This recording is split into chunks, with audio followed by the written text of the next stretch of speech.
the college football, college basketball, the whole conference that they had at the White House on Friday, and the president there. You had 50 esteemed individuals who were there representing different different entities. You have former coaches, you have TV executives. I wanted to know, why not have a current coach and or current player or players, because you are talking about them. Ross Dellenger covering the event on Friday, Yahoo Sports senior college football reporter. What was your biggest takeaway from this on Friday, Ross? Dan, I noticed that you let out an exhaustive sigh as you started to talk before you started talking about this event, and I would say that plenty of people in attendance probably had a similar sigh after it wrapped up. I think the goal of this event, Dan, was to bring attention to the issue by gathering all these important people, these dignitaries at the White House in front of the president. So I think there was a goal of, number one, bring attention to the issue, and number two, by way of bringing attention to it, maybe you put pressure on congressional lawmakers to push something through a college sports bill through the Congress, which is what the president wants, has said he wants.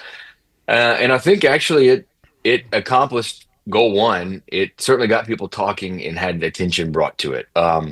Whether we'll get a college sports bill from it, I'm not sure. There's a fight in the Senate over a bill and a fight in the House right now. And there's a bill that probably could get to the floor of the House to govern college athletics as soon as next week. But I don't know that it'll Mm. pass. There's confidence it'll pass the House. There's not confidence, as we learned during the roundtable on Friday at the White House, that it will pass the Senate. So it's still a lot of hurdles. And of course, one of the things we found out that was a little bit of a surprise, Dan, was the president saying he'll issue another executive order to govern college athletics. Not sure what will be in that, but he already issued one back in the summer, and it hadn't changed much about anything. So I'm not sure how this one will. Yeah, and if I'm wrong, tell me, but an executive order can't make a law, provide antitrust exemptions, or override state laws or policies in the executive order. They can be challenged in court. So I don't know what's going to come out of this, if anything. But were there any ideas, any initiatives that were actually brought up in this roundtable? Not anything novel or groundbreaking.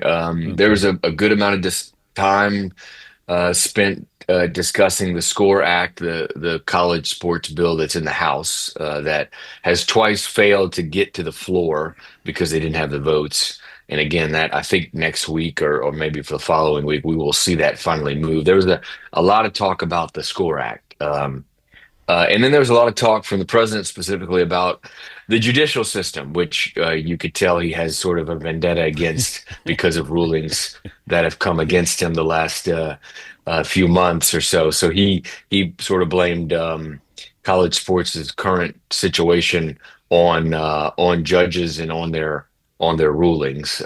So no, to get back to your question, not a whole lot of novel concepts that we learned.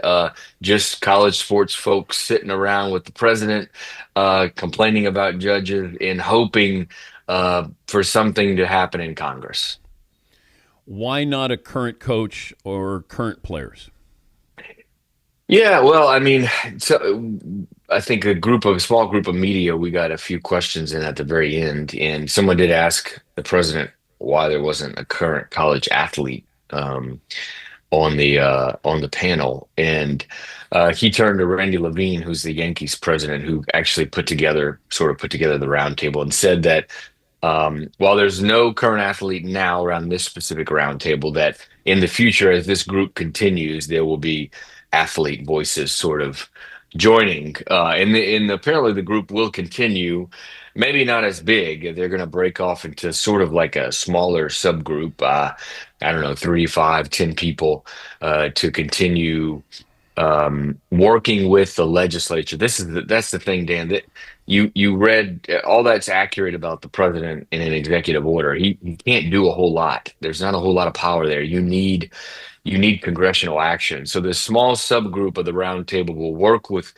lawmakers to try to shape college sports legislation that grants conferences in the NCAA the power to enforce their rules, preempts these state NIL laws, and deems athletes as not employees. That's sort of the three main things they want to happen. Now, for the casual fan, Dan, part of what they want is an antitrust exemption to enforce their rules around transfers and the salary cap that we have now in college athletics, in the movement, just the movement of people transferring in eligibility standards. So that's how the casual fan might eventually see a bill come to fruition, is so much pressure from all these eligibility cases that we've seen in the movement of transfers in college athletics.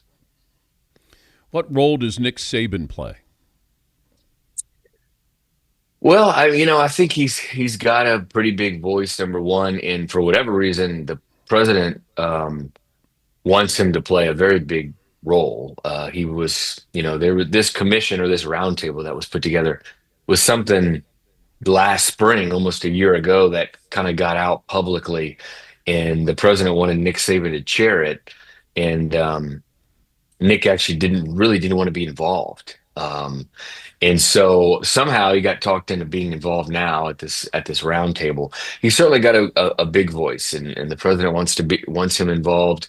And if you listen to Nick Saban, he's got a lot of good ideas. I think he's got other ideas that some athlete rights folks may disagree with, as far as the restrictions imposed on athletes, and that's the real argument here, Dan. And that's why Congress can't get a bill through, is because you have most Republicans that are leaning toward the NCAA sort of side, and more restrictions on athletes and more control for the NCAA. And the Democratic side wants more control and freedom for athletes. But right now, that control and freedom is, as the college administrators might say, out of control, right? And so they want some kind of rules and regulation. So you have this fight going on between Republican Democrats that I don't see getting resolved anytime soon. College football in better shape now or 10 years ago?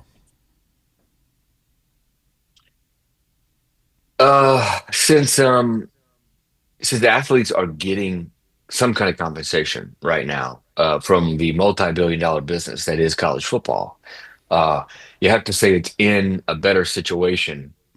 But I think the unregulation and the intense movement that we're seeing among transfers and things like that, in the situation with the inconsistent eligibility standard, that it's not in a place, it's not in the greatest place, right, that it could be.